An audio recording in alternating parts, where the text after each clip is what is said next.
Even though it's an odd time of year for a ghost story, it's hard to ignore the fact that things are getting successively spookier in Luke's gospel. A few days ago, we hear that a small band of women from Galilee goes to the tomb of Jesus to anoint his body with aromatic spices, only to find that the body has gone missing, and two strange men whose clothes flash like lightning appear out of nowhere and stand uncomfortably close to them. The women's story is so bizarre that the disciples can't believe it, and Peter has to go and look for himself. Sometime later that same day, two more disciples walking along a road suddenly realize they're not walking alone. At this point, I find myself wanting to cue up the music from Ghost Whisperer. A man walks with them, and he's quite odd, for unlike the rest of the city, he doesn't appear to have heard about the execution of the mighty prophet named Jesus of Nazareth. But he's a fabulous teacher of Scripture, and when they reach their house, they are reluctant to part company with him. So they invite him to stay for dinner. And only when he says a blessing over the bread do they come to and realize that this odd man sitting at the table with them is, in fact, the same Jesus who was crucified 3 days prior. And before they can even draw their next breath, poof, he evaporates before their eyes. When something happens that shakes your world, it's human nature to go find your pals and talk it through. And they do. These two disciples who are so undone, they probably walk out and leave dinner sitting unfinished on the table. They go and find the other disciples, and everyone must have started talking at once. This is how I saw him. He appeared this way to me. Well, I thought something was up when he talked about the Scripture. And did you hear that Mary said their robes were brighter than the sun? And they are excited and confused and apprehensive and still saturated with grief. And then, suddenly, there stands Jesus himself, saying, "Peace be with you." And this really sends them over the edge.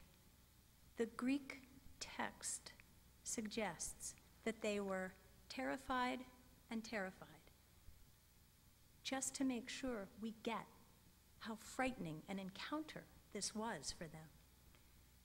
The disciples are thinking, this is all wrong. Dead men don't stand up in the middle of people. Dead men don't talk. They don't ask intuitive questions like, why do doubts rise like smoke in your hearts? Dead men don't invite you to touch them.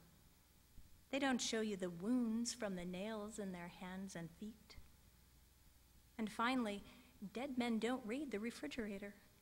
They don't ask for a snack.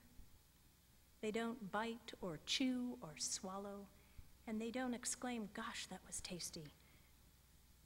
The world has taken on a very unsettling new dimension for the disciples.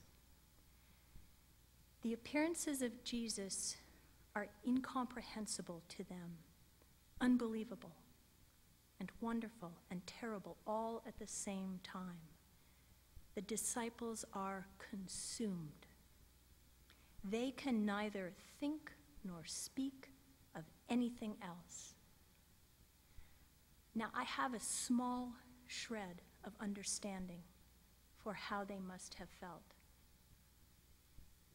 I dreamt about my father once, and it consumed me like this. In real life, my father died when I was 13, and he was 64.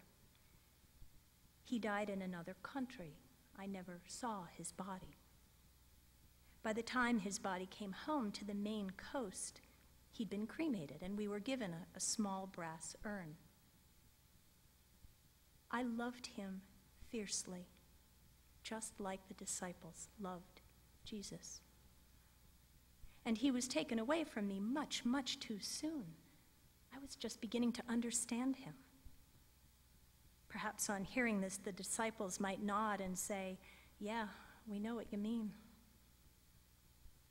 So 40-some years later, I have this dream that my father is not really dead. Somehow we'd been separated, and he spent those 40 years looking for me. He was ancient by this time, but when I saw him on a bus in a strange city, I recognized him. You can guess how excited I was in this dream to have a second chance. I ran after him when he stepped off the bus, but I couldn't catch him. For an old guy, he moved surprisingly fast. I woke up utterly consumed by this dream and convinced, almost, that it wasn't a dream, but was real. I could not shake the feeling that I must do something to find him. What would it have been like if, like Jesus, he had appeared to me in broad daylight, putting his arm around my shoulders and asking me for something to eat? What would you do? For the rest of their lives, the disciples never stopped talking about Jesus and his life beyond the tomb. With the resurrection appearances, they finally recognized that their doubt and their fear had been preventing them from seeing.